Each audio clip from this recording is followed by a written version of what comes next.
Vanguard. It's a card game where you can become a leader and fight your way to victory. Imagine it. Imagination becomes your strength. Hey, what's up, card fighters? My name's Dev from DevsUtopia, and in this deck profile, we're going to be running 6 grade 3s, 11 grade 2s, and 16 grade 1s.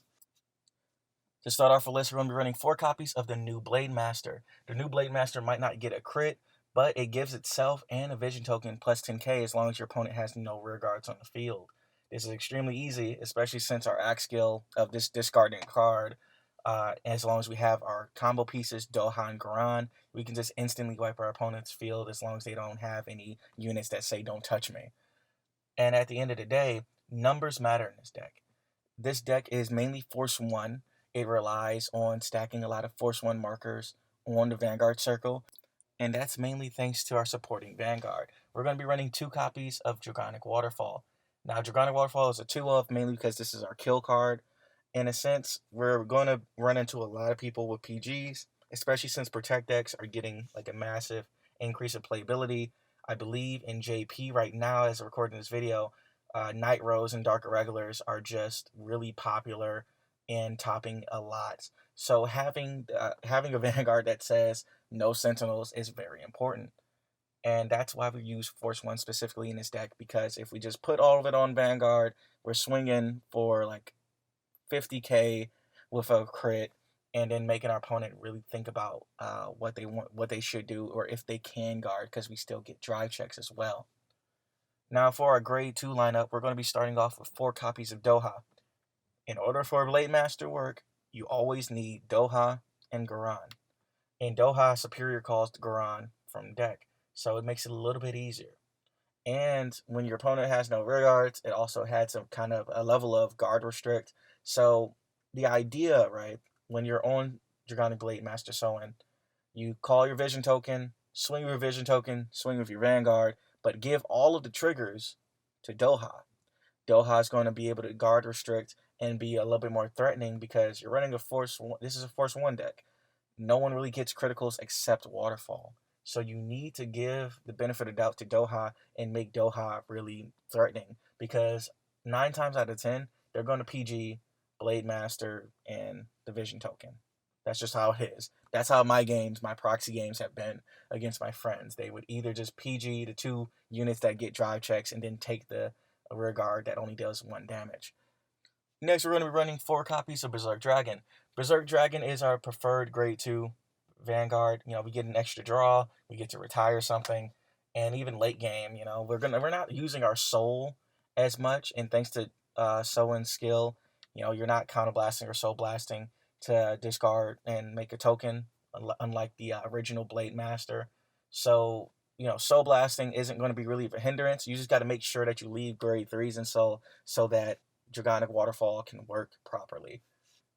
Last but not least, for our grade 2 lineup, we're going to be running 3 copies of Dragon Dancer Faja. Faja is the top 5, you know, Doha and Garan searcher, which is very important in this deck. We really do need, when we're on Blademaster, we need to get rid of our opponent's rear guards. Creating a vision token is fine, but we really want to hinder our opponent as much as possible. For our grade 1 lineup, we're going to be running 4 copies of Flaming Hope Airmo. Again, staple in Kagero. I don't see why people wouldn't run it.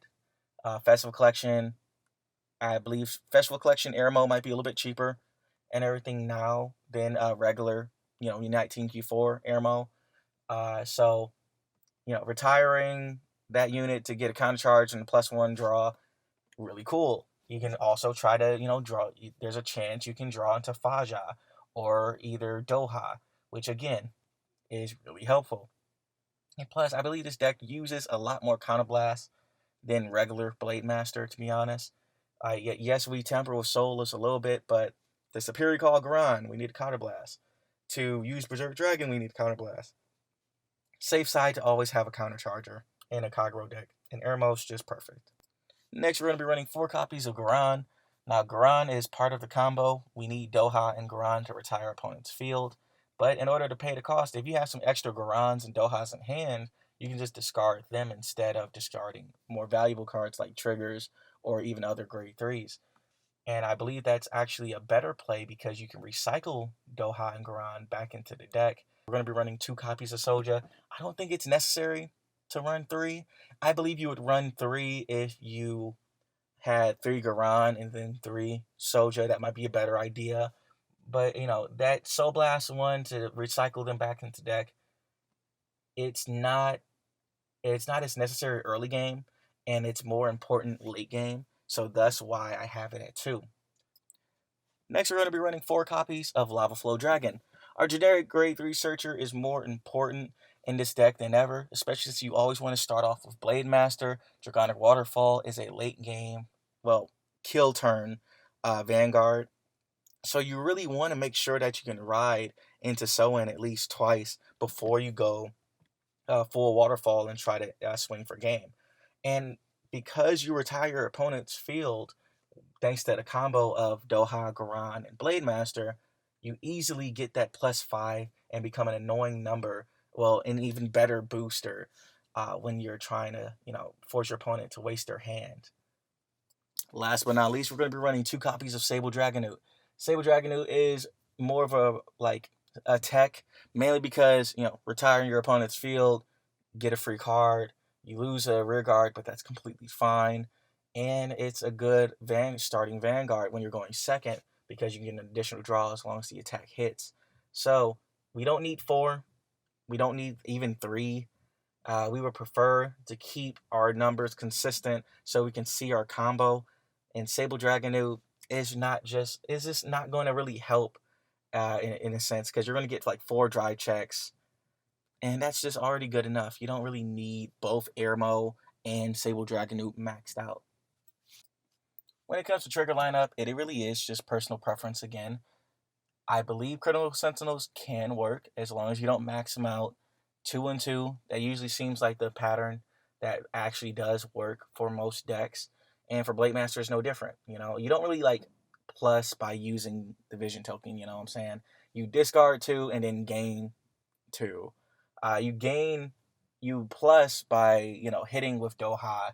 You plus by retiring Airmo. And you plus by retiring Sable Dragonute. But you don't really plus by just only using Blademaster skill and then getting those 2 cards back with that additional, 2 drive checks and everything. So you got to keep that in mind. That's why I believe that draw triggers are still really welcome in Blademaster. I would not go full Critical Sentinels, full, 4 of, personally. And at the end of the day, this is more of a traditional, Kagero deck. We don't restand. We don't gain crit, unlike the regular Blademaster. We don't gain crit.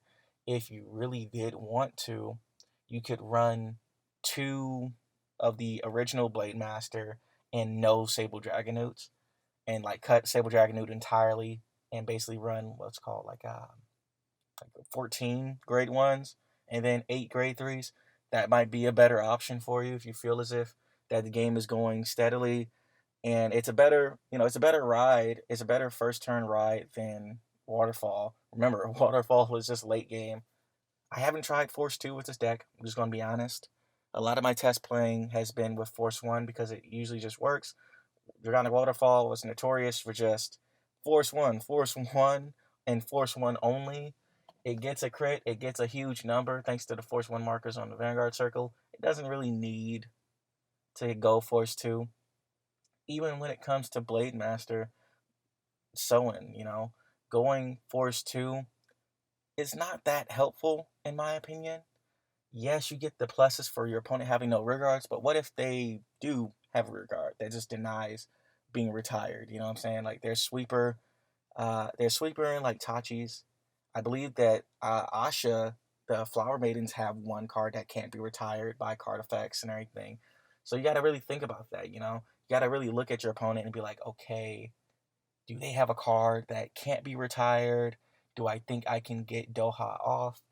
You really don't get those. You can't access those numbers in order to be a threat if your opponent still has rear guards. So Force 1 seems like the safest bet. And just having a waterfall swing is nostalgic for me, at least. I played Waterfall was my first like upgraded Kagero deck. I started with the trial deck and everything. So like seeing people around the world use Dragonic Waterfall again is extremely nostalgic in a way, and I just love seeing it, to be honest. Using any card that was released, that's what I love about Vanguard. The idea that you can just use any card from the game. For V Series, any standard card, I should say.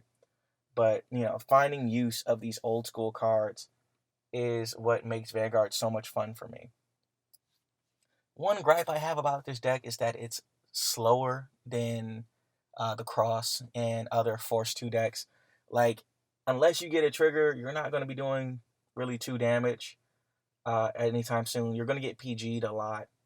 Like, it's just instinct for people to either PG both Blademaster and Division Token, then let the other regard hit. So, I'm going to be honest, it's just like, it's not as fast as the Cross, it's not as fast as Messiah, but I believe it can still hold its own, Force 1 isn't anything to scoff at, it's just having your opponent being forced to PG rather than, wasting all of their hand. That's still better than nothing. And I've been having a lot of fun with the deck. I proxied the deck, and hopefully I'm going to get some pulls and build it entirely. I really do believe Blademaster is a really fun and really consistent deck, thanks to the new Dragon Dancers that came out in this set too. And I heard that you can also get an SP Doha, so hopefully, fingers crossed on that one. But yeah, just because it isn't the Cross doesn't mean it's not good. Don't let anybody stop you from playing Blademaster. Blademaster is more Kagero than Overlord is right now. Overlord restands and becomes an overgrappler, while Blademaster does a traditional Kagero, just retire your opponent's field and burn their resources. But like always, guys, this is just a template. How would you fix the deck? How do you like the new Blademaster? And if you do get some boxes and everything, I would love to see your pulls. I'm on Twitter. I'm on Instagram. Just tweet out to me. Communicate with me in the comment section. And I actually read the comments. Don't worry. I hope you guys have a nice day. Peace.